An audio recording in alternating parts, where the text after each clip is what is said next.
We need to empower our black professionals that are at the top of these industries to start thinking about how are you going to reach back. And it's not just giving an application to the kid that looks like you. That's not giving back. It's the finance bros, because y'all got the money. Y'all could do anything. The same way the computer science bros can make any application in the world to do, y'all got the money to create anything. And that's an investment not only to make more money back, but an investment in your soul. They took your... I can drive better than you, though. You can't drive better than me. I can. And that's on you. I taught you how to drive.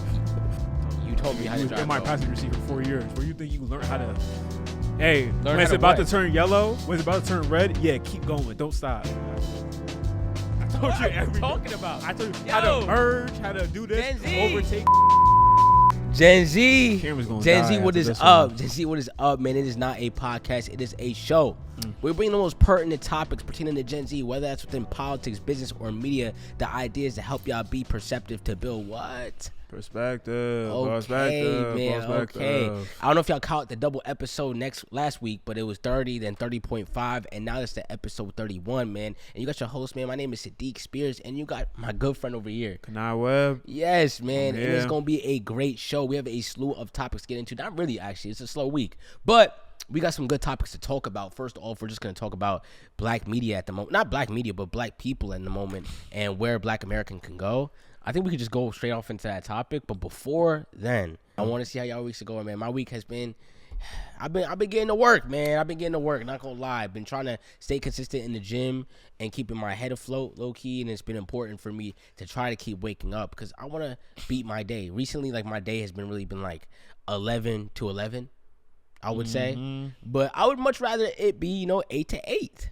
You see what I'm saying? I would much rather it start a little bit earlier, which would help me, just like think a little bit more and have like a clear mind. And hitting the gym in the morning just revitalizes my bones and makes me think a little bit clearer. So, and puts down like my, dopamine cravings, which is like hitting my Instagram or doing something like that. So, how was your week? Yeah, I deleted my Instagram, all of that, but I've been, living my life. I feel like I've been on vacation since like last weekend. It's like 3 years, right? Yeah, no, just last weekend I had a good time. I went to a water park. When was the last time you been to a water park? I Splashdown last year. Yeah, for my sister's birthday. I went to the DreamWorks water park, not Splashdown. Oh wow! So I had to go out of state. It wasn't like down the corner. That was dope. Who drove? Who drove? Oh my! I went with my family. I was asking. I was doing family time. It was family I time was asking. with my sister, my baby sister. It was her birthday. Oh wow! Happy birthday to her, man. How old is she? She's about 8 years old. She's 8? Yeah, she's 8. She's 8? She's 8. Dang, goofy and very 8. intelligent. Very Goofy intelligent. and 8. So, you got Humpty Dumpty over there. Thing one and thing Talk two. about Lee? No, I'm talking about them two you got in your family. I don't know who he's talking about. You know what I'm talking about? The two sisters? Oh, my baby sisters? Yes. That extremely intelligent? We're going to keep it going. We're going to keep it going. Cool, listen, though. we got a great topic to hit y'all with. I hope y'all weeks were good, man. Put it in the comments, of course. And if y'all don't know, man, this is my friend since, elementary school, 3rd grade. He snitched on me in 3rd grade. I had to get over it. By the time it was 5th grade, he was an emotional kid, sensitive kid, crying kid. You see what I'm saying? It was 5th grade. I was a caring Mr. kid. Daniels. I had compassion for others. It was 5th grade. Yes. Mr. Daniels' class. I had to go in there. They was playing the Anne Frank movie. He was bawling his eyes. Okay. Left the classroom. That time when you got to go get your friend out of the classroom and he started crying, he got to leave? Yeah. That was me. I had to go console my friend. And that's when we became friends. So if y'all see us like the dynamic, bickering a little bit, just know that that's from 3rd grade. Yeah, like I remember those people that was like trying to beat you up and everything like that because you had like a crazy mouth. So like some people wanted to pop him in his mouth, right? Who wanted to beat me up? So did it happen? Me having to mitigate. What did you mitigate? By having conversations. I had a conversation with him. Who did you have a conversation with? That's what I did. Who did you have That's a conversation what I always with? do. I always mitigate situations because I have a very caring, compassionate heart. So yeah, when I see people dying on TV, yeah, I shed a little tear. That makes me a Whoa, why I got you empathy profanity? That makes me why do you need to use profanity? Okay. We in the first hour. That makes me why do you need that to makes use me because I have compassion for others because I shed a tear if I see a little child dying. I guess I'm a puta. I didn't even say that. I just said he was sensitive. Guess which I'm a is true. puta. It's- Whatever. I don't know why Whatever. you You know relate what that sensitive- means, right? Because you're Puerto Rican, right? I do. You do? Yeah. Okay. Okay, so we have a slew of topics, but really just one topic that we were just gonna knock in. So listen, We should start doing like a Spanish word of the day. You know, We should. Like word of the day. We do like a Spanish word of the day. we should. Yeah. We should do a Jamaican fact of the day. Let's start us off. Start us off. No, start us off. Start us off. It's taking you a couple seconds, right? No. We It's taking you a couple we're seconds. talking about Puerto Rico. Okay. We're talking about Puerto Rico. All right. Bad listen. money just happened. We're talking about Puerto Rico. What are you We're not- talking about? What are you Yeah. talking about? Do you want to give a Jamaican fact of the day? We're not talking about Jamaica. Okay. Bro. We're not talking about Only Jamaica. thing he We're talking knows about is Puerto chicken foot. Okay, listen. Roadmap for the young and black. This is Wait, what I'm we want to- sorry. You know that y'all was eating chitlins in the South, right? He stopped the show for this. You now. should look it up. I'm You sorry should look if he's it up. messing up. You should look it up. Pig intestines. That I'm was sorry you. if he's messing up. This is what happened. You came from Arkansas, came to New York, and saw white people eating steak, and was like, "Hey, I want a piece of that steak too." And then he stopped eating chitlins. All right, go ahead. I'm ready. Okay, you ready? Little history lesson. I'm just letting you know. Little history lesson. Okay, I for was just- you and the rest of you FBA niggas. I'm not FBA, and you continue to use profanity. It's actually ridiculous. You gotta learn how to use your filter, bro. It's okay. Like, I'm not even asking you to code switch. I'm just asking you to just have a filter. This is how you speak around your sisters. That's why she like that. No, she. No. That's why she like Not that. at all. Okay, Not at all. roadmap for the young and black. Okay, do you want to give a little bit of background? All right, so about 200 years ago, Booker T. Washington and W.E.B. Du Bois. 200 years ago? 1856. You do the math. 150. Sorry. 140. Bro, 100 years ago. Okay, anyway. To the main topic, right? Not the semantics. Booker T. Washington and W.E. Du Bois had a very phenomenal argument, a debate. This discussion was about 130 years ago. No. He was born in 1856. How was this discussion had in 1856? This conversation of black thought was in the 1900s, buddy. Okay. 1920s, 1910s, 1930s. Okay. All right. just- Can I? I'm just saying, finish? I'm 'Cause just- I did the research on it. All right, do your You know, I did research. the Go data ahead. on it. Okay. I'll So shut up, y'all. Booker T. Washington and W.E. Du Bois, they had a debate. They had a conversation about what would it look like for black economic and social progress, right? Booker T. Washington was more about the self-help side, bootlicking, what he calls it, things of that nature, being basically bootstraps, right? It was very, very sheltered. He was more about we need to get over the oppression that we're having from whites. And one day they will see us at the same level if we build up on our material prosperity, industrial skills of that nature. Yep. Booker T. Washington completely rejected that idea, saying, hey, we need civil rights right now. And the way that we're going to be able to pull the black people out of this depression is through the talented 10th. That was W.E.B. Du Bois. W.E.B. Du Bois, Yes. right? Now, through the years, we can see that there obviously was a clear winner in that in the last 100 years, which was Du Bois. Civil rights movement, literally all about Du Bois, whole civil rights, the essence of that, and then the education of black Americans. Yeah, it also shaped a lot of like political thought at that time for black Americans. There's the idea in which the Talented 10th, and it built a lot of programs. I've been through Talented 10th programs where it's like an incubator program for black students, especially black men at the time, where it's like, all right, they're going to take 15, might group them in from different regions of the state or regions of the country and say, okay, we're going to pour resources into these people because they're going to lift our black thought and be able to fight for us in those boardrooms within, like, when it comes to like civil rights and stuff like that. Booker T. Washington, as you said, was a little bit less opposed to that. I mean, was a little bit more opposed to that. He was not thinking about a Talented 10th or building a school of black thought. He was much more thinking about, can we build, as you said, material things like industry, farming, and then we're going to get our respect from our white counterparts. Yes. And I feel like with the Talented 10, like the core thing about Booker T, he did say that the whole point of these group of people was to lead the rest of black America. You're talking about W.E.B. Du Bois. That's what I read in the front line. You keep flipping them on accident. My fault. W.E. Du Bois, he spoke about this, right? I got this from the front line, PBS, little 2-minute argument. Look it up. It's really interesting. I feel like that Talented 10th is nowhere really to be found. I'm not gonna, talk down on these people, right? But honestly, the only reason why I even know who Jack and Jill is, and I'm still trying to understand who Jack and Jill is because of this guy right here. Right? I'm not Jack and Jill, by the way. So, when I see the Zetas, when I see the Deltas and whatever else, Chill. no, but I'm just speaking facts. This is what I see, and I think this is what most of Black America sees. I just see y'all dancing. I'm gonna keep it a buck. Y'all just be dancing. I'm like, I don't really see chill. I'm speaking facts. I'm speaking through my. I understand your perspective. I understand. I understand. Okay, there's lawyers. Y'all do a lot of things, and I'm not discrediting that at all. But I'm saying, as an observer, as someone who was very oblivious to this knowledge, I didn't know anything about it. I'm just seeing y'all dancing. That's really it. And it does feel like secret societies as well. So, exactly. I don't think most of Black America even knows what y'all really do, to be honest with you. So, and that's no hate. But if you're worrying about how people see you, I think that's how most people see you. Yeah, so I guess I'll go on my perspective and then we'll get a little bit deeper. So similar thing. I did not understand what any sorority, fraternity, and or those type of secret societies like Jack and Jill, or maybe not secret, but secret to us. I didn't understand that a lot. Maybe it's because of the region that we grew up in, which is like New York, and maybe those programs aren't that deep because I think it's a lot more in the South specifically. But I do know there's chapters up here. It's just the bridge between Black America and I would say those programs, which might just revolve you into like the Black elite. I might just label y'all as a Black elite. The bridge between Black America and the Black elite is not really there.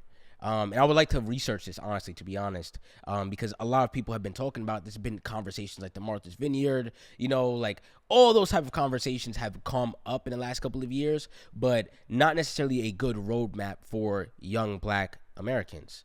And the question is, should we be aspiring to be going into those spaces anyway at this point, right? Because if that bridge was not made, and yet we have a slew of professionals that are in these top industries, and yet nothing is being really coordinated on a mass-produced level. Now, granted, I'm not saying that the alphas are not doing nothing. I see the alphas outside doing, turkey drives and back-to-school drives and stuff like that, and it's very communal-based, yes, but I think what he's speaking about it is more of like a community movement.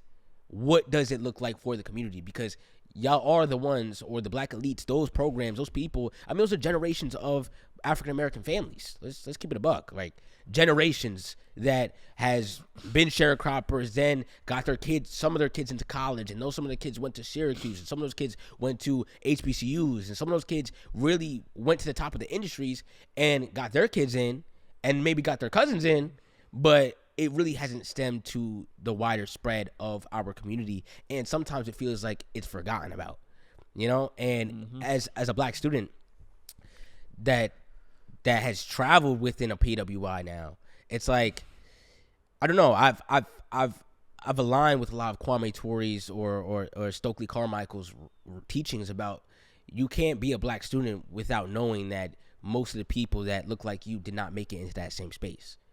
And that thus you should have a duty to your community to be able to serve and give back in your own type of way. Facts. So I guess before we even get into that conversation of the roadmap for young Black Americans, it's more, first off, we need to empower our Black professionals that are at the top of these industries to start thinking about how are you going to reach back. And it's not just giving an application to the kid that looks like you. That's not giving back. I need y'all to start thinking about how do we start up some institutions and or connecting with our other people. And we're going to get into that a little bit more, but I just want to set the stage for that. Yeah. So the role models, the roadmap pretty much as we're going to. Yeah. Do you want? I think one thing we need to really just stay in mind that, like, we're talking about the roadmaps, big ups to Black women, right? They've been up there, I think 35% leading in white collar jobs. They have the most the highest enrollment out of any other like ethnic group, which is amazing. Black men are staggering behind. I have a problem with that because I feel that when I hear Black men and then Black women it just feels like there's a subliminal competition between both parties, and the problem is that there should not be two different parties. It's one party, right? I'm not going to sit here and be like, oh, Black women can't do this and that, like on some of these men out here, like they can't see like a Black woman being in spaces and being a leader. I could see it, but I feel like it's we're going head to head, and it's like, how can we come together and foster a community, right? So we did a couple of research on statistics behind this. I just spoke to you about the white collar jobs, and black men are lacking in it. But one thing black men are taking a strong suit in, it has a lot to do with production, transportation. These are your truck drivers, your electricians, your HVAC professionals, blue collar jobs, right? I think we need to take that a step higher. Gray collar jobs, that's what it's called. We're talking about civil engineering, electrical engineering, biochemical engineering, I believe, computer science, right? Building the actual infrastructure that electricians are implementing in people's homes. I'm talking about the actual light bulb, right? For building purposes, building the actual Google or building the data centers for . You understand what I'm saying? To bring it around full circle. Like, I think we need to really stop talking about, you go online and this is really low level, but like, should we go 50-50 on a date? Like, who gives a damn about that? Like, how is, you know what I'm saying? Yes, black men aren't making as much money, but there are opportunities for black men to really apply their intellect into these fields that are lacking. Nobody's talking about civil engineering. We're talking about electrician, but no talking about civil engineering, electrical engineering, things of this nature. So we made a list of the clinics. Hold on. Don't speed up. You have something to say? Okay, no, yeah. I'll continue what you're saying. Okay, go ahead then. Okay, Go ahead. so as we said, first off, we need to empower our black professionals to leave and build institutions. That's important, because if we don't have any mentorship that's in these fields, because we have people in those fields, let's keep it a buck. Mm-hmm. We have people in those fields that know what they're doing. When I was in the bank and I was working, man, I had some people that I could lean on that were black that knew exactly what they were talking about. I don't understand why they weren't able to open up their own stuff, but I digress. If you want to go to college, right, because there's only a couple of pathways. We're talking about the young black American. If you want to go to college, lawyer, doctor, finance, journalist, engineer. You might be able to find something around that, but the reason why I'm saying that is because those are specific jobs that you would definitely be able to get, but also that would aid the community and building blocks that we need for the roadmap that we're talking about. If you are opposed to college, right, you do not want to go to college. There's not a lot of options at this moment, to be honest, because we want you to be able to earn 80 plus, especially in this day and age. And I don't know where you live, but in New York, it's almost like you should be striving for 100K plus because of the tax and stuff like that, especially as you get older. Now, if you're opposed to college, it's going to look like a trade, or it's going to look like a high-paying technician job like ultrasound technician or something like that, where you're getting paid 22 plus an hour, and you're able to reinvest that money into starting up a business or starting up other side ventures. But it's very necessary to have that type of stuff. Why do we need these professions? Keep in mind, I said lawyer, doctor, finance, journalist, or engineer. Because, let's say for medical field, we need the clinics. Comp-sci, we need the tech companies. Finance, we need the financiers. Okay, we need the people that's going to balance the books. Who's going to invest in the property? Who's going to bring invest the money into this? And listen, I got my friends. This is the reason why I keep in that space, because I told my friends, listen, y'all gonna make your money. I will be there to help and platform it. And let's say if we need to double it to be able to get to hedge fund level, let's talk. Right, it's important. These are our building blocks. Right, engineers, we need these people to be able to build energy plants. I don't know if there's a lot of energy plants that are black owned. Wow, that would be amazing to have. Yep. Nuclear plants, green energy plants for black people. Come on. You see what I'm saying? And these are cornerstones of America as well. So like being able to hold some type of cornerstones of America, and let's say, okay, you take your know-how and now you want to go build one in Nigeria, or you want to go build one in West Africa, or you want to go build one in Jamaica. Like, wouldn't it be ironic if, 10 years down the line, it's like the black people that everyone was shit and are the ones that literally improved the power grid? That'd be crazy. You know what I'm saying? That'd be, you know what I'm saying? That's a plot twist right there. A really big one. Yeah. Okay, I thought you had something else to say. No, yeah. Yeah, well, I can keep going if you want. But I think you could do that. But that's what I'm saying. Those type of careers into those type of fields are going to breed the necessary building blocks that we need to build a community that's self-serving. That's the most important part. Do you want to dive deeper? Yeah, I think so. We can really speak about how these white collar jobs, right? Black woman.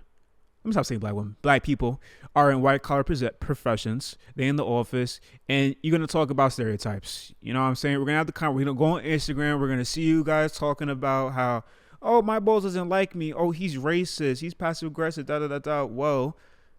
You go to school, you do 4 years, you get your bachelor's in business administration, whatever it is, finance, whatever. And what do? You subscribe to a white institution, and it's not really your fault.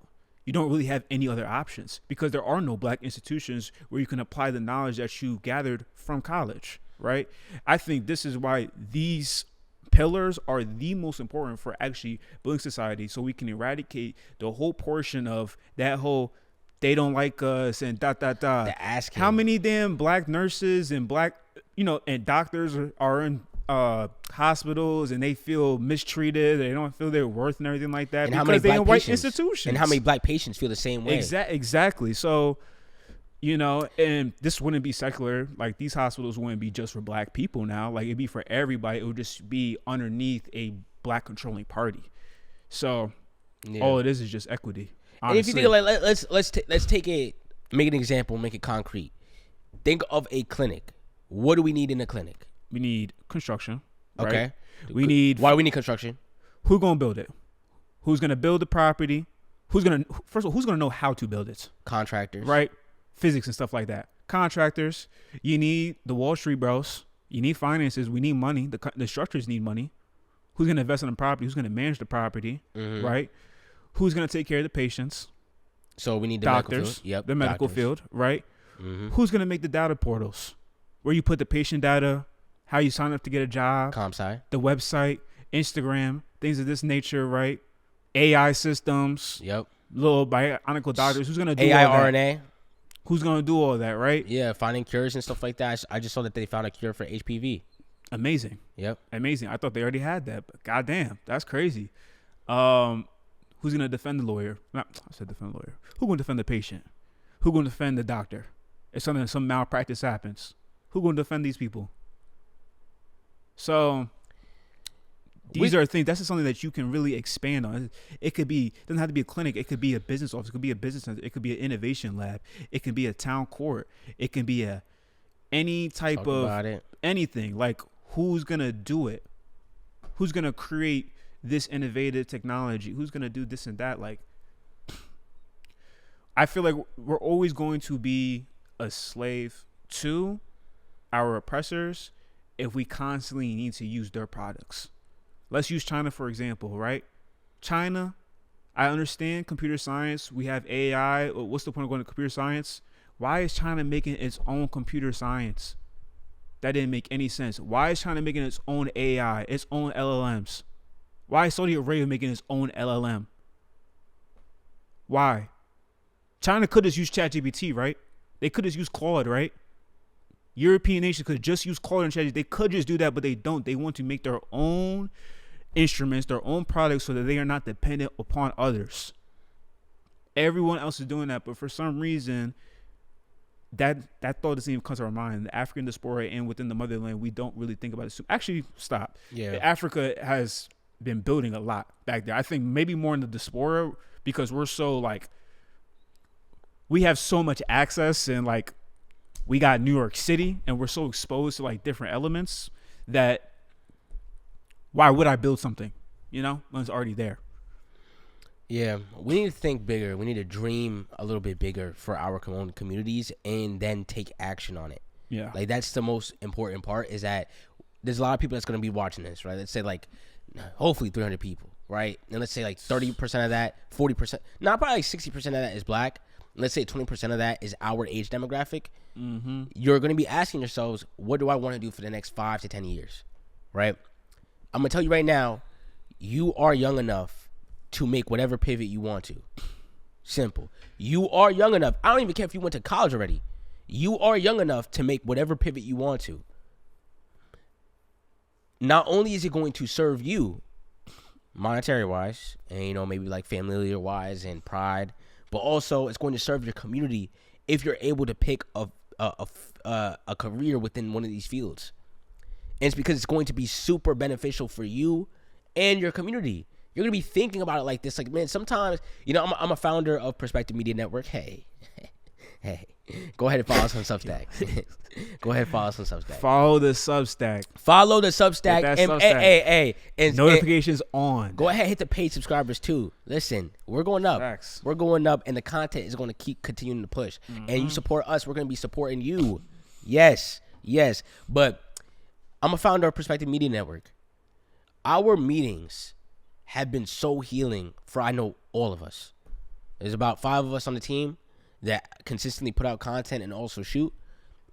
It has been so healing to be able to have a professional meeting that you don't feel like you need to tiptoe around. You don't feel like you're about to hurt somebody's feelings. You don't feel like you need to play some type of corporate politics. And of course, you know, there's respect. I'm not gonna say respectability. There's standards. That's wrong. There's standards. There's standards, like, right? And yeah. I run a tight ship. And that's because, you know, we put out content. It's important. Like this the stuff that we're putting out is not entertainment. You know, this is politics, business, and media forward. And then, you know, we gonna, you know, introduce a little entertainment pizzazz. Yeah. But there's standards.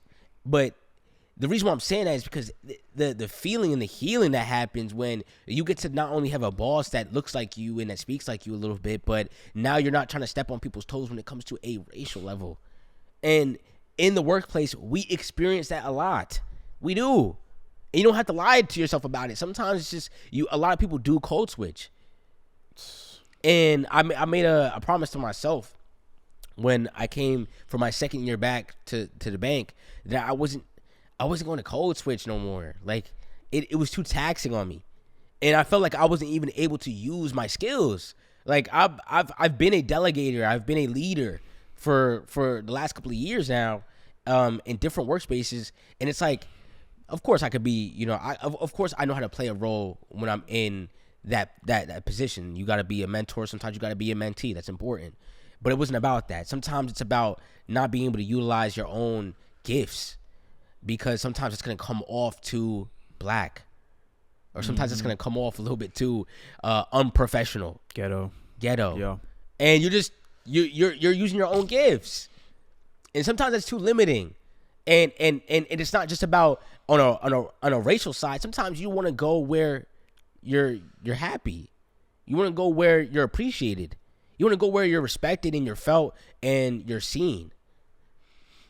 And Perspective Media Network is that. No, I'm joking, but it is though. It is. And speaking about these spaces, we're not just talking about building it for economically. You know, of course it's going to strengthen us economically, but this is going to strengthen us as a community and strengthen our minds. Facts. It's a fortitude.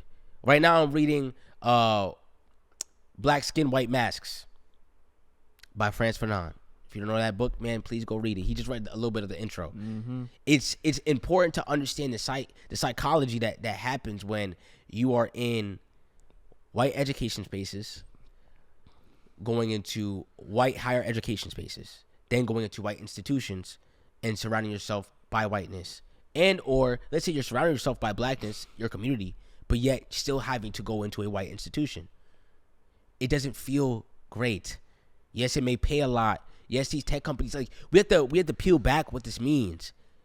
There's only 9 CEOs in the top 500 Fortune 500 companies that are black. None of those companies are black owned.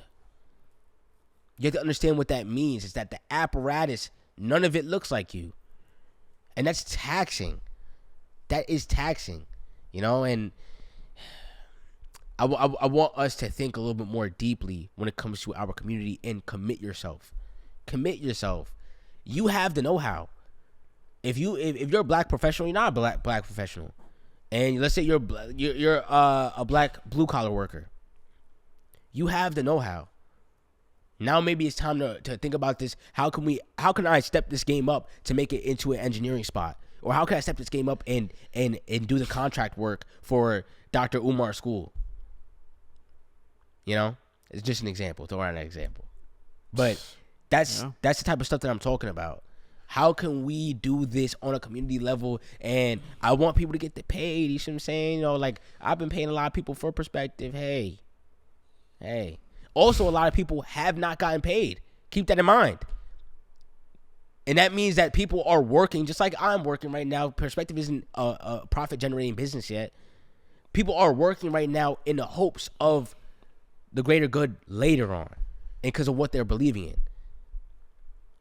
This company is not going to be a company that's going to emulate most media companies. Do you know why? Because we have a mission. The mission is community bound. And I want a lot of people to think about companies like that. It's not, the mission is not just going to be, oh, let's see how much, the most money we can make. No, the journalist, the reason why we said journalist in addition to the lawyer, the doctor, the comp sci person, is because the journalist needs to be able to speak on what's happening. Who's going to record the greatness that's happening in that clinic building? And sometimes the journalist could have ran the story of the black couple infighting or the black board members that got ousted out. That would have been a more profitable story. No. But it's important to cover these type of stories, and that's why perspective was made. Yeah, man.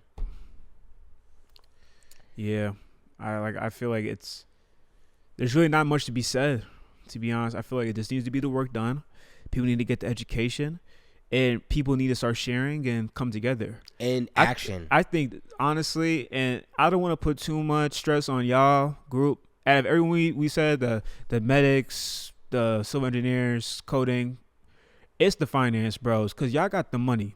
Y'all could do anything. The same way the computer science bros can make any application in the world to do anything, y'all got the money to create anything.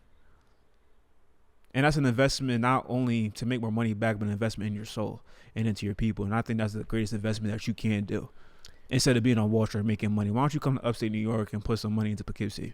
You know what I'm saying? Like, shout out Poughkeepsie, my people. Hey, shout out PK, man. you know, how about you come up here and, hey, like, let's start electrician business, black business. Let me get one guy over here and two other colleagues, and we're doing pretty good over here. We already got the connections. We got the loans. We know how to write this up. We know how to control. We know how to manipulate loans, right? Why don't we, okay, let's go find some people who know how to do this and work this out and not exploit them. Let's pay them fair wages, right? Let's not resemble our oppressors and then bitch about being oppressed. So, and let's keep it a buck too. Like, a lot of these, also the finance people that you're talking about are dot connectors, right? Like, they know the people with money. They know other people within the space, right? Like, I just saw somebody that came across on my YouTube timeline that was like, oh, what it's like running a $200 million VC black fund, right? And I was like, whoa, that's fire. I didn't even know. And that's me as I'm building up a network, because I'm looking at, and of course it came up on my timeline because, I'm a founder and I'm looking for stuff like that. But it's just, you don't know until you see it, and you don't know until somebody takes the action to do.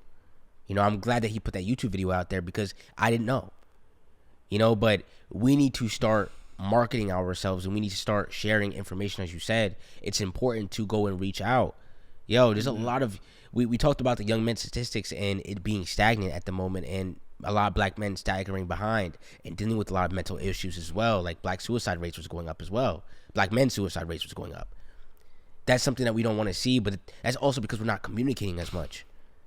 I need us as people. It's lateral. It's horizontal. It's not vertical.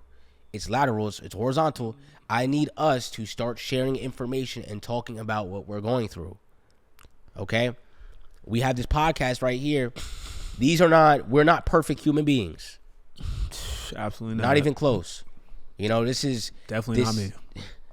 Definitely not him. No, I'm joking. No, for real. We are not perfect human beings, yo. And we're going through different things at the same time as trying to progress what we talk about this community here. It's not going to be saviors. I'm not your savior.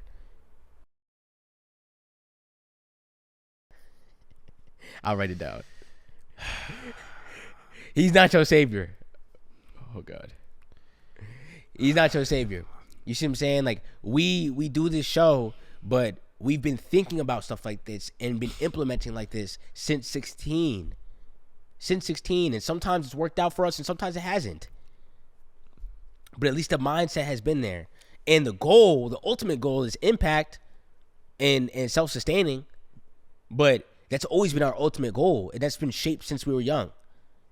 I want y'all to take that goal and that goal, and as you're going through life, man, you might not be in the stage in the roadmap that we're talking about right now, but hopefully you land there. But the core of impact and being able to self-sustain is going to help you as a community. It's going to help us as a community and help us grow. I've been putting out this type of content since then. Literally. My whole YouTube channel called Saadiq Ranks, good plug right here. I put out probably like the last 12 videos I put out is all about progressing as a young black man. That's whether I'm talking about portfolios, whether I'm talking about resumes, whether I'm talking about investing. Literally. I put out all those videos. And this is the community that we want to foster. A group that is going to think and then apply. Think about it, take the information and apply it. You see what I'm saying? Like we got introduced to investing from Earn Your Leisure when we were younger. Mm-hmm. We took that information and applied it instantly. Started learning the stock market. We got custodial accounts at 16 and started applying that instantly. I know a couple of people that did it at the same time of us, but not a lot of people jumped on that bandwagon. And the momentum, has slowed down a little bit. We're telling y'all where to go next. Investing is very important as well. I was going to say like stuff to do as you're doing the roadmap. We're going to get there. But take that into this roadmap, okay? Those are the industries that are going to pop. Those are the industries that are going to be lucrative. Those are the industries that are going to... Now, comp sci, keep that with a grain of salt. Depends on where you're trying to go. But it's integral for building a community. And if you don't know, you're part of the diaspora. I hope you're part of the diaspora and you're listening to this, man. Our nations over across the pond, man, over across that Atlantic. Facts. They are welcoming. And they building. They're building and they're welcoming. Very intelligent. And they'll probably be even more welcoming to builders. Yep. Last episode we talked about, we played the keys. We played the keys thing. Talking about builders. Man, like, I want only builders around. For real, bro. Like, the conversations that me and Kanai have been having have been the same conversation that we're having now. But now it's like, okay, how are we going to adjust all this BS that we're going through and still keep our eyes on the prize? Like, it don't feel good every day doing it as well. Like sometimes I want to give in and just go get my 9 to 5. You see what I'm saying? I could do that. That's the thing. Like, I'm not gonna lie, bro. It's 10:45 when I'm recording this right now. I could have a 9 to 5 and have been home right now. Been already after happy hour, enjoying myself, and then going home. That is an easy route because I know where that route is going to lead me. It's going to lead me where I'm just secluded with my family. We have our own little community. And, I'm buying my own little stuff. And, when we're 35, now I'm just voting. And now I'm just talking about politics and talking about how Trump is terrible. Mm-hmm. Like, that's not building, gang. That's not helping us. That's not going to give some mentorship. What is mentorship without you being able to sponsor? I understand. Yes, people like to hear you talk on the phone, but if you can't give that guy a job opportunity or you can't tell him where to go get that job opportunity, it does not go a long way. It doesn't. And that's something that a lot of people had to figure out, and especially the last couple of years, a lot of grad students had to figure out too, or graduate students now, students that have graduated, had to figure out that it's like, man, a lot of mentors can't help you when the job market's in the tank. But who can help you? A business owner that can afford it. Mm-hmm. That's the biggest. We want to be able to have a community where okay, we see the headwinds coming. We see the stuff that's going to be on the horizon. We see this recession that might be on the horizon. But sorry, but my company is not going to operate like Block and lay off half while recession's on incoming. You see what I'm saying? I understand business practices. I understand business practices and wanting to be able to, like, I talk about this with my pops too. He's like, well, is that not how a business should operate? Like, if you see like unnecessary expenses, like, yeah, but there's also ways to do it. And I don't think Jack Dorsey did it in the most egregious way, but sometimes we have to think about what was the point of business as well. Yeah, their point is to make the most money that they can. I don't know if that's my goal. I think the most money that we can is going to benefit at the moment, but I don't know if the most money that we can, and yet I have to cut my half the workforce that I have under me. Maybe the slow burn is better for what we're going for. Because again, what are we going for? Self-sufficiency and impact. Yeah, y'all hear me? Self-sufficient and impact. It's not. We're not going for the billionaire title right now. I'm not going for the billionaire title right now.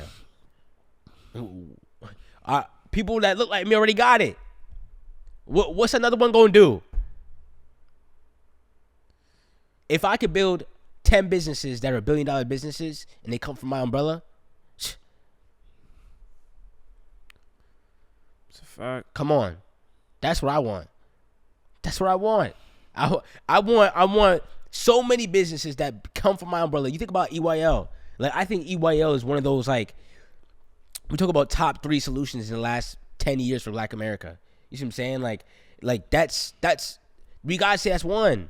Cause that boom within entrepreneurship, and I'm not too like, I understand business is a huge factor too, and I'm not saying it's the end all be all, but the amount of people they've impacted to think about it in this way is going to be important, because they're going to have a lot of businesses that have made a lot of money under their belt and under their umbrella. I'm now calling on y'all to have make sure that the impact and self-sufficiency is at the forefront. It's important.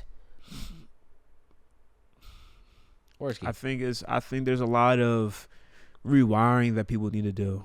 I think we grow up, we watch these movies, and it's like the American dream is all in our head. Yeah, we all want to lay back and chill, be in that picket fence, got a good job, got some kids, vibing, chilling. I think that still stands today. That's what people want to do. They don't want to worry about nothing. But there's no mention of community building, Actually, let me trail back a little bit, right? That's there for people who already got it. White people. That's why they're usually white people in those movies, right? They got it because they made that community. They made all these things, exploitation, whatever y'all want to, whatever. Yes, they did it. Gruesome, crazy. I know. But those pillars were there 50, 60 years ago. So, yeah, they can make movies about having that white picket fence. We don't have those same communities. We still in the building process. We've been in the building process for 100 years, but we're trying to cheapskate and just go straight to the picket fence. We go to the picket fence. We live in the neighborhood with all these people, and then we type that they don't like us. Like, we keep wanting their acceptance, but then nobody trying to build to make that damn community, right? And it exists in some places, absolutely, but I think people just need to like really get their mind like really straightforward. There's a lot of distractions. I know, like, me personally, I'm a person, I go on Instagram. That's why the reason why I delete Instagram. I go on Instagram, I'm hearing just controversial topics, and it's like, it got 500,000 views on Instagram. Zoom out a little bit, that's literally like 1% of the population, right? But here I am, like, just ramp. It don't matter. We gotta like really just come together and have a straightforward goal, and that's why we do this. Yeah, you think about like young, we're young at the moment, and shout out to my listeners that are a little bit older as well. I'm not discriminating against y'all. Okay, I love y'all, and I've been getting told a lot to relax on that, so I'm relaxed on that too. But shout out Gen Z too. But for the viewers that are young and are listening to this, it's like it don't have to be corny either. Let's keep that a buck, right? Like, nothing that I do or that I want to do or aspire to do is corny. You see what I'm saying? I like finesse.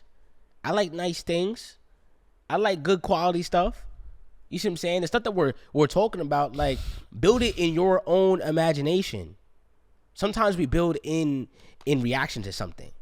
In the book that Francis Bernard wrote, Black Skin, White Masks, he talks about, like, the black man moving in efforts of trying to prove his manhood to the white person.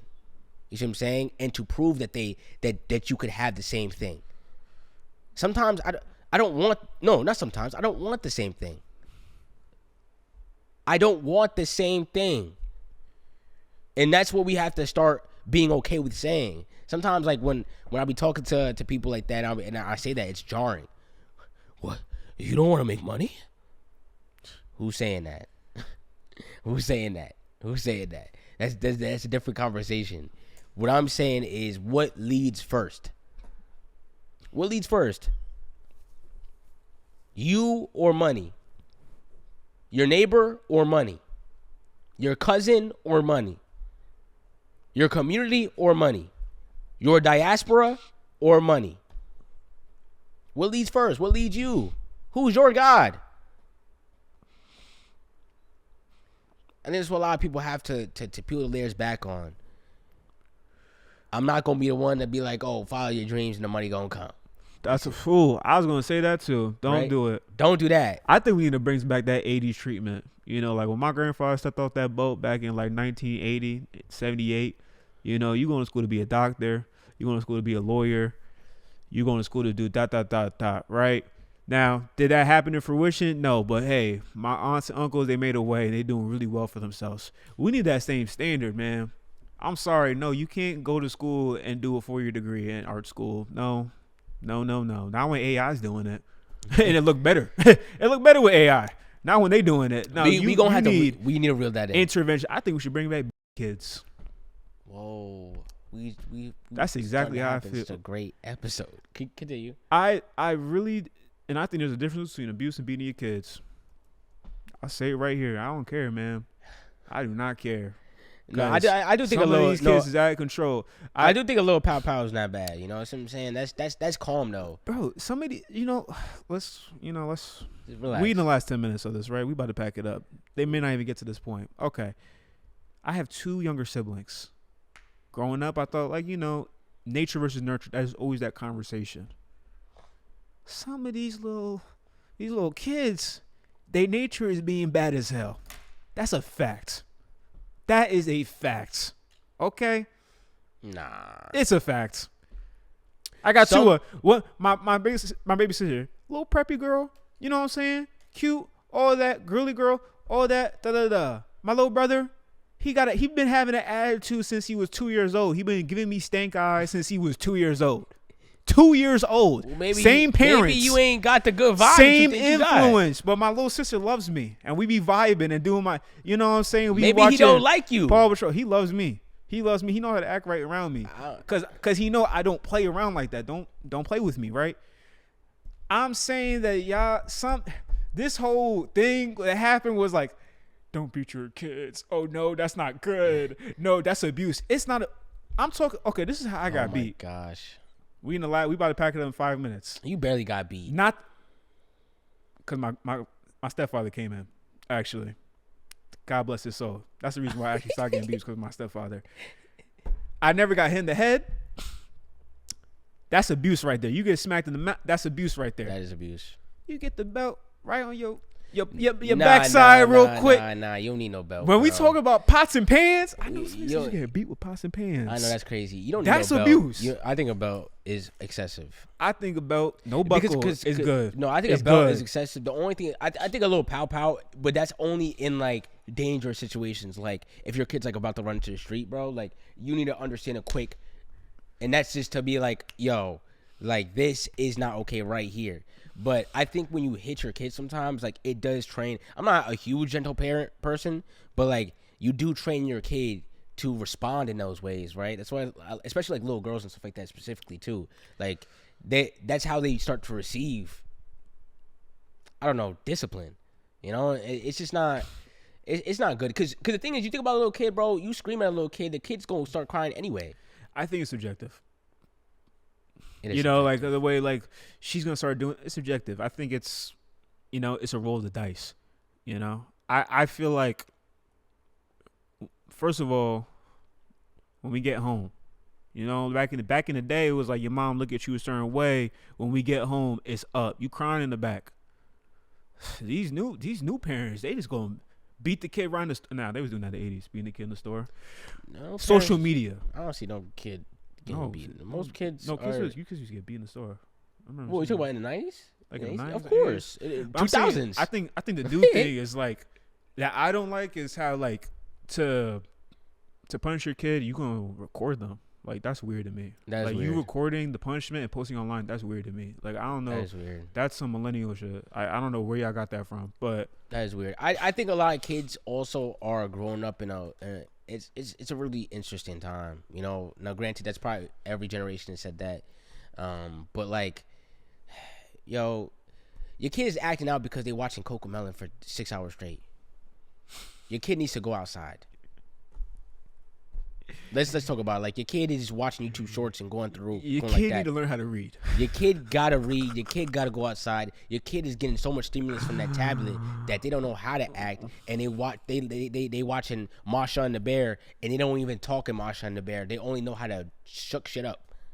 That's what they do. Shake shit up. Curious George, shaking shit up. Okay, that's what they watching, and you know the parents don't give them enough attention. Or they give them too much attention. Where the family at? Okay, it needs to be a communal thing. Now, granted, I've had my little sisters get a little rowdy, bro. Especially the last couple of years, man. They chilled out now, thank God. But like, that's how it's gonna be. That's how it's gonna be. And to be honest, you know, it's good to grow up around kids, man. I say this to a lot of people. It is great to grow up around kids. I grew up around kids my whole life. My mom's been a babysitter most of my life. You see what I'm saying? I've had 2 baby sisters, you know, and I've always had children that always came over my house because my parents were, you know, cool parents. So they used to invite their friends over. Their friends would bring over their kids, you know. So kids, I think it's very circumstantial. I'm not big on the nature stuff, you know. Like some kids have some like natures like that, but I think it's a lot more circumstance and acting out and attention. You know, it really boils down to that because that's human behavior. Adults act out because of that. True. You know, so it gets even more exacerbated as a kid. I think that what I'm really trying to get at is that there's a difference between beating your kid and abuse. I think when people think about, okay, you whooping your kid, they thinking of the abusive dad that's on like 10 Coronas and wearing a tank top. That, though? I think that's what it comes to people's minds. When people say when you think about beating your kids, they think of abuse. And I think that is very when abusive. People like, say, I'm coming home and just when Black Americans crazy on his ass. Well, I mean say Black Americans because you know when the diaspora says diaspora says beating your kids, I think they specifically mean with a belt or like in ways that's not like OD, unless you're talking about 90s and 80s. 90s and 80s, they take out the switch, take out whatever and beat you with it. We didn't grow up like that. Pans and brooms. Yeah, we didn't grow up like that. We didn't grow up like that at all. Thank God. Bro. So keep your kids in check, man. Get your kids to read. Like my little sister in the back of the car, she asking, "Mommy, how do you spell try?" I look at my mom. I'm like, "This little nigga you don't know how to spell try? You serious right now? How do you spell try? She 8 years old. I'm like, this is second grade. When's the last time you bought her book? The hell? She got mad books at the bro. They got all of my. Speaking to the mic. They got all. When's the last time you bought her a book? Well, I've been going through a lot as of right now. You know my situation. I don't got no money to buy no books for nobody. I'm trying to feed myself. I'm just asking, when's the last time she got you all bought her my a book, books though? from when I was a kid, like Dr. Seuss. Oh, your books from when you was a kid. No, seriously. Well, there's new books though. Great new books. They're like, still actual words. New books. But I'm just asking, it's a 3-letter word. When's the last time you bought her a book? Bro. Have you ever bought her a book? Okay. Gen Z, listen up. I give my little sister love and Gen affection. Z, listen up. Gen Z, listen up. If you got siblings out there, go buy them some books. Okay? Trust me, a book is as cheap as $8 and as expensive as $20. Okay? As cheap as $8 and as expensive as $20. I think you confront that range. Okay? Go buy your siblings some books. I just bought some siblings some books. I also bought my friend that has had a baby recently. Got them some books. I re-gifted my sister's books that I got them when they were babies to that little girl as well. Because, you know, it's important. You got to cycle some books because guess what? They banning them. That's a fact. They're banning them. That's a fact. And right now, I don't know if y'all know, but last couple of years have been a beautiful, beautiful renaissance of like black illustrators, black writers for young children's books, man. I've been loving the books that I've been seeing for young black girls and young black boys.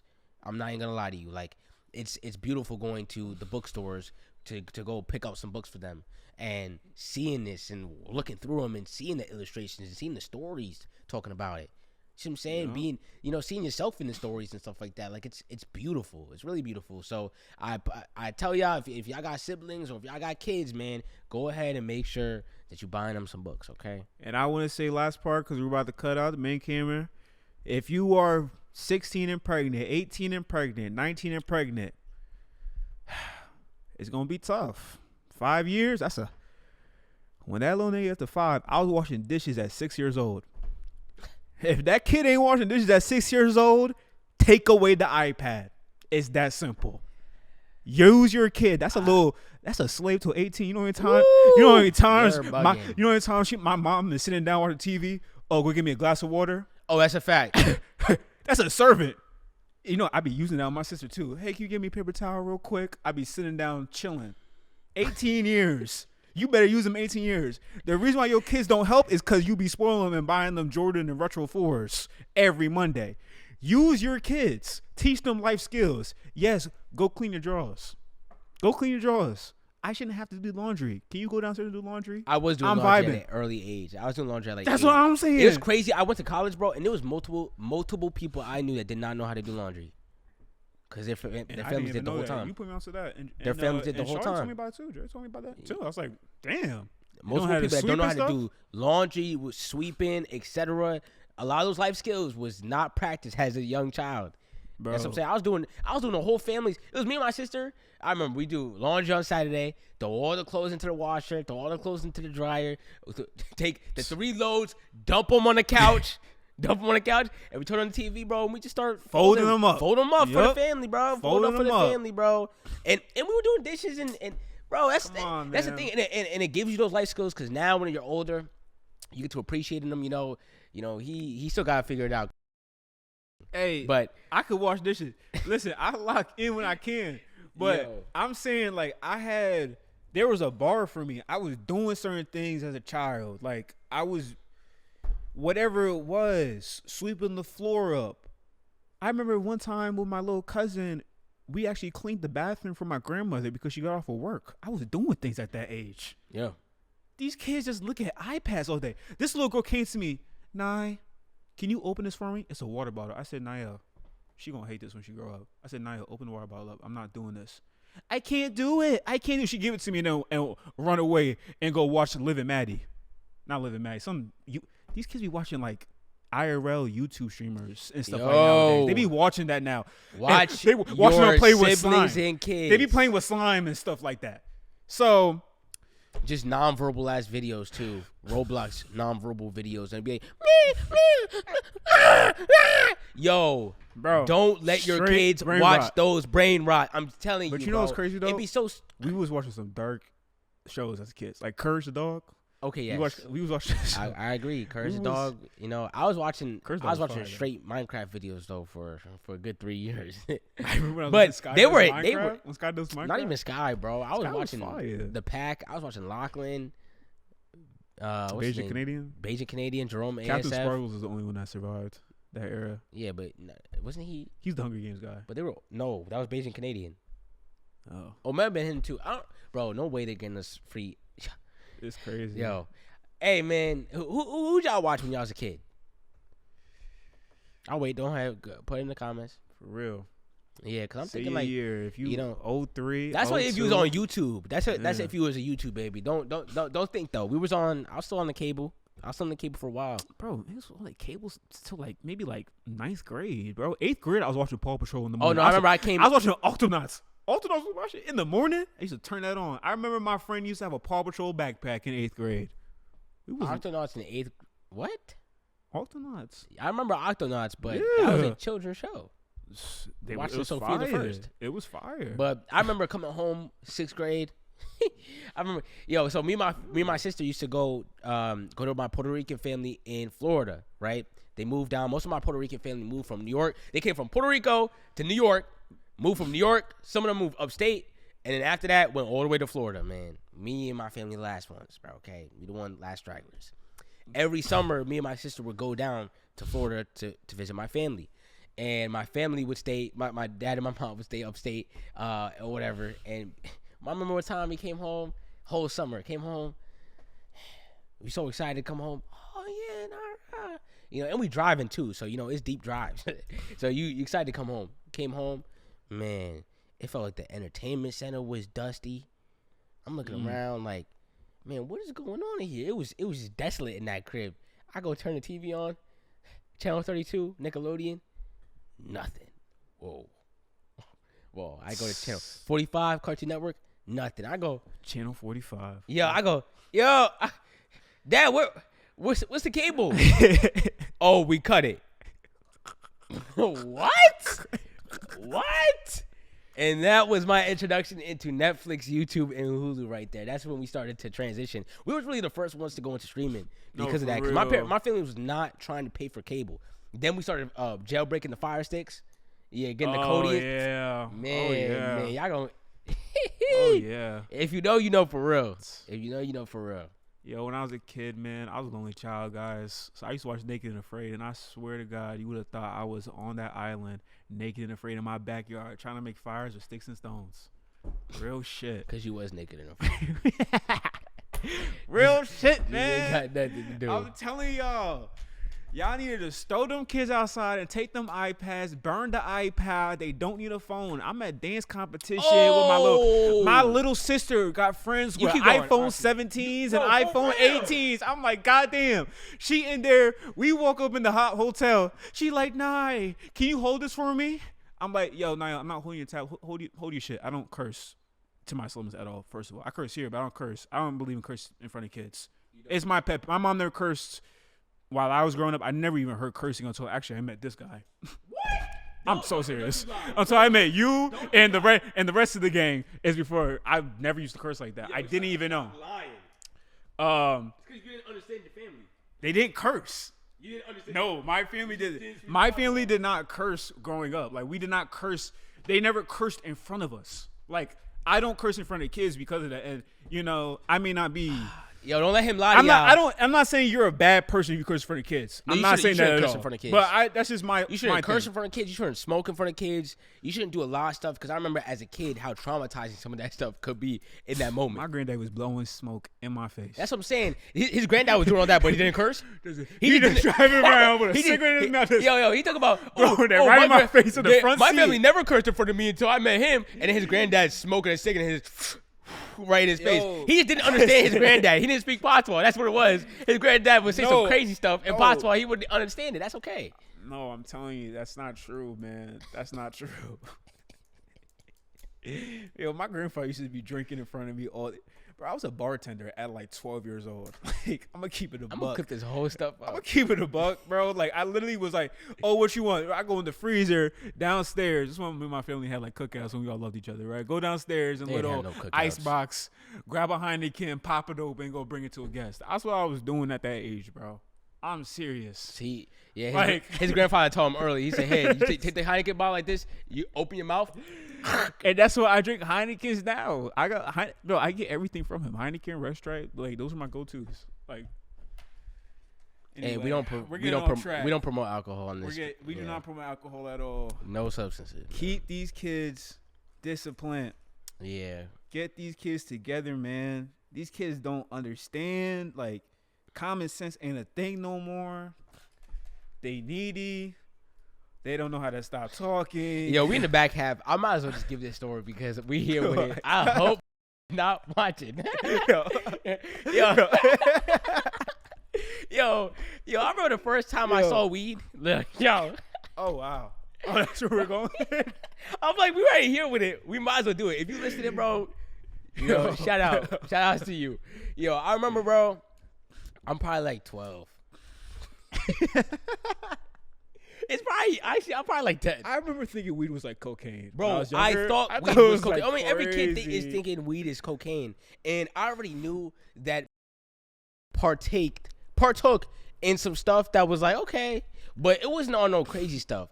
And I had an inclination that friends smoked weed, right? I had an inclination. Why? Because one of his friends had a weed tattoo right here, right? I couldn't find out he's the dealer, but whatever. He had a weed tattoo right here. I'm like, bro, what is going on? What is going on? So I remember that. And then this one time, it was in my bathroom, and they kept going into the second bathroom that we had in the crib, right? I'm like, bro, why do grown men keep going into the same bathroom? I did not understand, right? Yeah. And then I remember, bro, I'm like, okay, whatever. I'm my nosy self. I'm already thinking, I'm like, bro, they got some crazy stuff in there, and I want to see. So I just act like I'm going to the bathroom. Mind you, it's like 2 grown men in there. It don't make no sense. I act like I'm about to go to the bathroom. I walk over. I walk into the bathroom, and I remember it's like a Stewart's bag. If you don't know Stewart's, man, shout out PK. Shout out Upstate, man. Facts. Stewart's. Shout out to Stewart's. It's like a 6-tray thing, and I'm like, bro, and it's like probably like 8 nugs, or like 8 like it's like 8 little like I don't know little balls of weed, and I remember looking at it, and I just go into my room and I just start crying. I just start crying. I'm like, nah, pack it up. And his friends are drug addicts. So I'm like, bro, pack it up. I'm like, I'm gonna call CPS on these guys. Bro, I remember my mom sat me down and she started laughing when she was having the conversation with me about it. Cause I was like, are they going to jail? Yo. She's like, man, talk to your father. Oh my gosh. And that was the story of how I first encountered marijuana, man. Yeah. You want to give your first story, man? So like me and weekends, he came to pick me up. You know the Poughkeepsie area, like Lent Street, Winnicky, and that's where all these Jamaicans be at. So we go to his crib. This guy's crib is his friend. I walk inside. Whole like a sand castle worth of weed just on the table. I'm sitting there like this in the chair, waiting for us to leave the whole entire time, right? His name is Winston, by the way, right? Of course. Wow, you going? He got deported. Like it's all wow. good. He got deported like 10 years ago, right? My family's Jamaican, and that was my image to it. I went home. I told my mom, and she told me, basically gave me the story like weed is really bad, and you're the problem, and and and that was it. To be honest with you, so I really feel like I was doing it as a kid because I remember like in 3rd grade, like I always said to myself like I would try weed and I would try cocaine. Yeah, so that was my introduction to it. And, it was cool and calm. Like I seen like the plants growing up, all of that. Like yeah, man. They got like a whole. I've been to the trap houses all around here. Okay. I think y'all had heard enough about. We run PK, by the way. We have all the restaurants. We have the money. Are you talking about Jamaicans? Yeah, the Jamaicans. We run PK. Fuck, nigga. No, you do not. We got more real estate than y'all. Then who? Where y'all at? Who? Black America. No, you don't. And Trinidad. Who's your mayor? Who's your mayor? Who's your mayor? Watch your mouth. Yo, do you even know about the Flowers family around here? You don't know nothing about this. Don't talk about what you don't know. Talk about some Jamaicans because they own Miss Pat's and Sylvia's, and they got something. But they own Miss Pat's and Sylvia's. Y'all gonna come what eat building our are you food? in right now? Y'all gonna come eat our food? Do you know any institutions, Jamaican institutions? Can you tell me one right now in Poughkeepsie? Okay, so watch your mouth. Food Delights. Oh, that's a big one right there. Caribbean Food Delights. That came from us. Yes. You know what I'm saying? Yes. Do y'all even own a grocery store? Yeah, we used to. Which one? We used to. Yeah, Market Fresh. Market Fresh is not owned by Jamaicans. It used to be. You're not the only community that gets shitted on, right? What? What are you? All right. It got bought up from us. It got stolen from us. We used to have it. It used to be called Associates back in the day. Goddamn. Associates? Yeah. Was Jamaican? Yeah. Hey, shout out Associates, yeah, man. Exactly. I used to live behind Associates, man. Exactly. Yo, but real PK baby, man. Did y'all ever have a grocery store? Did y'all ever have a grocery store? Ever? Who are you talking about? Which community are you referring to with me? Yo, end of discussion, bro. Woo! End of discussion, Yo, bro. Like, there's nothing to even talk about, man. Yo, yeah. Even in like, if we look at, we had a stat too, black occupation rates, right? It broke up the sport. It was Ghana, Nigeria, like 78% of Nigerians are employed, 72%. Black America was like 52%. Jamaica was 69%. You're welcome. I'll clip that for you. Don't worry. I'll Clip it. I'll send you the link. I'll send you the link. No, I'll clip it for you. Helping you driving up the economy. We put our best foot forward in this business, and you're not gonna bait me. Y'all eat our jerk chicken. You're not gonna bait me into this. You're not gonna bait me into this. You know, you came to daddy. You gonna come to. You came to daddy though. Who you talking? Like you came, y'all. You and your family came to daddy. Daddy. Bro. Daddy. Who allowed y'all to come here? Bro. 80s and 90s. Who allowed y'all to come here? Bro. What community did you move into? Y'all have no homeland. Whoa. Y'all have no homeland. Whoa. Your homeland is stricken with white people. What are you talking about? Kingston? Are you kidding me? What's your homeland? Brooklyn, New York? What's your homeland, buddy? What's your homeland? Which one? Puerto Rico, Trinidad, and Ghana, and Nigeria. Puerto Rico, Trinidad, Ghana, Nigeria. What are your homeland? Yo, Jamaica, right? If we're talking about Black America, stop bringing up Trinities and Puerto Rico. What's your percentage? Well, I'm multifaceted. What's your percentage? And which ones? Black America is definitely 50. Yeah. Your mother is what? Puerto Rican, right? Well, if you think about percentages, I'm 36% Nigerian. I'm 26% Ghanaian. And then out of that, it's like... the 50 Black, yeah. Yeah, and then I'm like 20%... I'm trying to think of your lineage, though. So, like, okay, like, I'm Chinese, but, like, I'm an 8th Chinese. And I'm an 8th Indian. Okay, what I'm telling you is... Well, I mean, you go for, like, Latin hit. You do Latin lineage. It's going to go back into Europe. But then you also... You see what I'm saying? Like, it's not... Trinity not Latin? Oh, Puerto Rico? I'm talking about Puerto Rico. Okay. And even Caribbean, I mean, it depends. You probably got some white in you, too.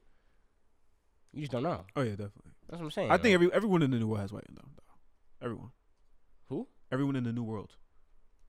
What's the New World? The New World is North America and South America. I think my girl has no... Oh, okay. The New World. Okay, you know what I'm saying? sorry. That's the New World. Like, everything, yeah. Yeah. So... Yeah, speaking about that, man. That conversation that we had about our surnames? About Chung? No, you were talking about how, like, I don't know. I remember you talking to me about your father and how, like, he was. Oh, I'll talk about that a little bit. He wanted to, like. Yeah, I'll talk about that. You know? And, like, I was really defensive about it because our names are, like, basically slave names. Like, my last name is Webb. Oh, that was Scottish. a great conversation. Yeah. Okay, so we'll bring that here. It's good. God damn. Whatever.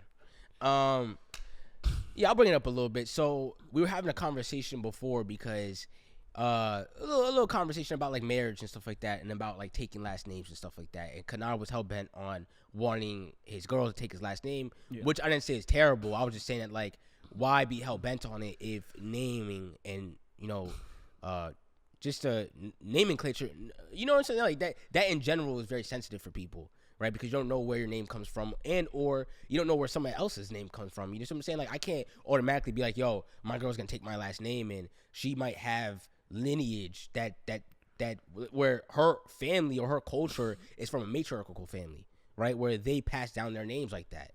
I don't know. Like sometimes there's just a lot of sensitivity that comes into that, and we got into that because he started going. I got triggered. I can't lie. I got triggered because I just feel like sometimes there's like. Some social norms, like I get it, we're trying to disrupt everything, but you know, like to me it's like, what's the point of debating if the earth is flat or round? Does it really matter? But what does it matter? I think don't do that. That's what I think it is. Don't I think do that. That's the whole basis of the conversation is like, what you mean you're not taking my last name? Like, oh, you're trying to, women's rights. I'm not. Oh, you're talking about what you felt at the time. That's what you're saying. Yeah, at the time. Time, that's what I'm saying. Because like, yeah. I just felt like it was a conversation. And this is like, what's the point of having the like? It's not even that deep. Like, you're gonna take my last name, and I don't see how that is impeding on your sovereignty as a woman, as a person, right? That was my thoughts on it, and it still is my thoughts on it. And I also feel like okay, patriarchy. All right, well. I think it's a I'm lot not more of a subscribing to sensitive. I think it's a lot more sensitive than a lot of people lead on. That's what I'm saying in general. Now I think in America it's not as sensitive, and that's just because we live in that type of society. But I'm saying like people, if you're dating a girl from different places of the world, it's not as cut and dry like that, and it's not as like, you see what I'm saying? You're saying that like women's rights, but it's not. It has nothing to do with that. You see what I'm saying? It's really just about personhood. Like, if you've been given your name all throughout and your family, like, for example, like, what if her family all got buried in the same place? You see what I'm saying? Like, then when you're going to be like, no, my wife is going to bury right next to me. You see what I'm saying? Like, those are conversations that need to be had in general, but those are conversations, not just like something that you'd be like, you know what I'm saying? Like, these are real shits. And especially because, like, what if she was so connected to her grandma? I actually just heard from one of my friends who's Puerto Rican, and her abuela passed, like, due to, like, a tragic accident. Yeah. And she wants to, and God rest her soul, and she wanted to get buried next to her abuela. She said that right in front of her boyfriend. I don't even know if they had that type of conversation, but you see what I'm saying? Like, there's lineages and stuff like that has nothing to do with your partner sometimes. And sometimes it takes weight. Now, I think that's a little different, but it's not, because naming no, I see what you're saying. Bro, maybe I'm just calling out. Well, hold on, let me because I don't know, like, you even talking about this just triggers me, and to be honest, I don't know why I'm triggered. I don't know why. It's the patriarchy. You know, maybe it is the patriarchy. Sunken in your stomach right now. I'm just like, if you keep talking, I'm like, you're do. crazy. Like, this guy is like, what is he talking about? That's what goes. That's what I'm feeling it's buzzwords. inside. No, I'm glad. It does feel like buzzwords. I'm glad. It's white noise to me. No, I can't lie. I'm so glad that you're saying that, because this is how a lot of white people feel too when you talk about racism. It's how a lot of coons start feeling when you start talking about coonery. You see what I'm saying? It's how this how patriarchy. Hold on, this how patriarchy. This how when people start talking about patriarchy. This how they start getting too. It's okay. Oh my god. But what we're getting to in general, I was saying. You got it. That, and then what really got him and twisted him up. I cooked him that day. I cooked him that day. It was bad work. What really got him that day, after we were talking about all that and we were going back and forth on the naming and stuff, and I was like, bro, what are you holding on to? I'm like, where did Webb come from? I'm like, where does your last name come from? A slave master. And he started going crazy. And then we started going crazy. I'm like, bro, a white cock. The only way that you've gotten your name is through. Let's keep that a buck. I'm sorry. Let me, trigger warning. The only way you got your name was through rape. And that's when we started having the real conversations. You know what I'm saying? Like, and I have to keep that in mind too. That's what I'm saying. Like, bro, I can't be so dead fast. I'm dating a Nigerian girl at the moment. You see what I'm saying? I'm probably gonna wife up somebody from the diaspora. I'm wifing up my girl. She ain't from the diaspora. She from the motherland. People refer to diaspora. They're speaking about the continent. Whatever. People that derive from the continent. Without saying, "Oh, I'm Igbo." Did I say that wrong? I feel Igbo. like I just disrespected like a whole entire nation. Igbo. I'm sorry, people. Igbo. I'm American. It's. I'm sorry. It's okay. Igbo. Igbo. Holy shit! I didn't even pronounce the G, and you still did it again. Igbo. Getting back to the original thing. Getting back to the original thing. That's where we're talking about how rape got introduced and how that's how we got introduced to our names. And you want to be so headstrong on somebody taking a rapist last name. If you're gonna keep it a buck. If we're going to keep it a buck. And I'm sorry, trigger warning, but that's a fact. I also come from that. If we're going to keep it a buck. You see what I'm saying? And at that point, and he could be like, I don't care. I don't care. Whatever. It's cool. I just think your last name is a part of you. We're going to talk about a little bit. Yeah, it's a part of you. Of course. It's in you. It's in you. Yo, this guy is funny, man. This guy is funny. It's in you. This guy is funny, man. It's in you, bro. It's in you. It's a part of you, bro. It's one of you and that are one. You and him are one.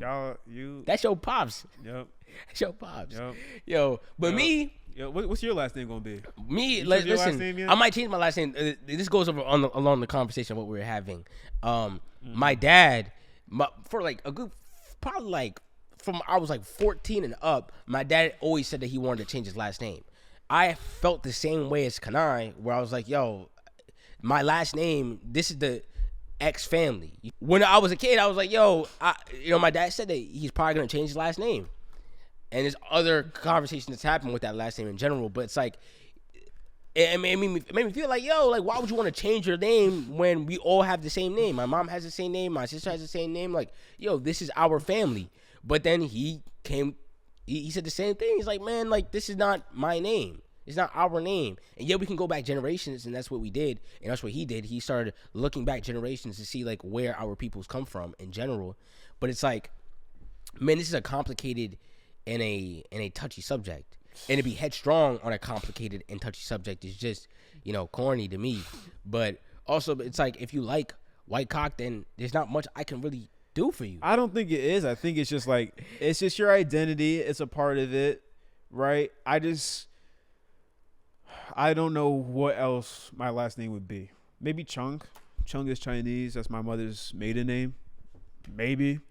But I was born to Webb. I was named Webb. My name is Kanai Webb. I just don't really have any type of reason to really change my last name. That's really it. Yeah, I don't think that you need to change your last name. That's the difference. The difference is what you're talking about. The conversation is somebody having to take that white slave master's last name.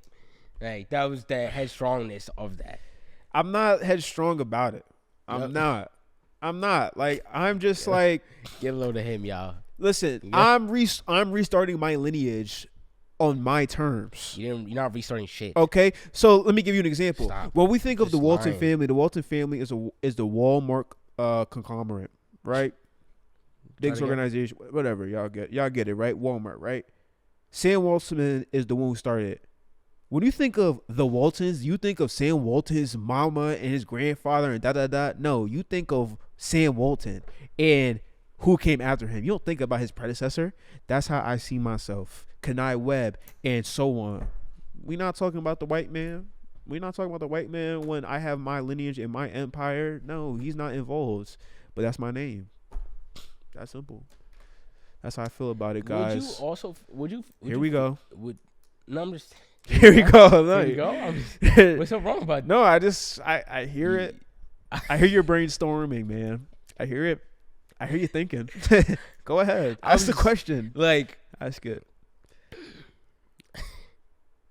Wait, so what's your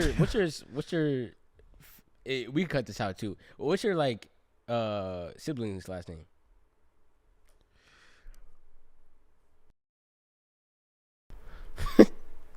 Sorry. Hey, you said crickets?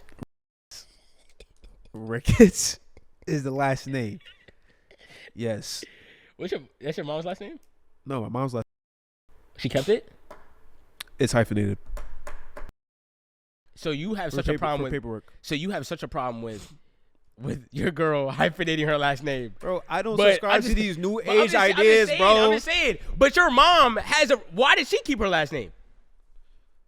Bro, I'm not my mom, bro. Bro, you're terrible, bro. I'm not my mom, bro. I know you're not your mom. I got my own soul, bro. You terrible. All right. Bro. Hey, listen, Gen Z. I hope y'all enjoyed this podcast. Let's pack it up because I want a beer, and I'm sorry. I'm leaving it in. Gen Z. I didn't have Gen to say Z. that. You heard this. Yeah, he's recovering. Gen Z, I love you. Man, if you enjoyed the episode, please subscribe. Please like, comment, share. Do what you need to do. Hit the post notifications bell so you know when we're uploading in general. Subscribe to the Substack, okay? Subscribe to the Substack. It's very simple. I will put the Substack in the bio so you could just be able to just subscribe to that. Because we're trying to build it up in general and get some paid subscribers so we can start, releasing some exclusive content for y'all. You see what I'm saying? Yep. Exclusive content. Conversation like this, to be honest, because this is not going to be on every single show. I promise y'all that. This is going to be business, politics, and media primarily. And, of course, we're going to, involve ourselves into it. More roadmaps, too. And especially more roadmaps and stuff like that. It was a slow week, so you got what was on our mind. Yes. I love y'all, Gen Z. We'll see y'all next week. Keep your, keep us in your prayers. A lot of stuff has been going on as well, so I'm gonna keep y'all in my prayers as well. I love y'all. Peace. Peace.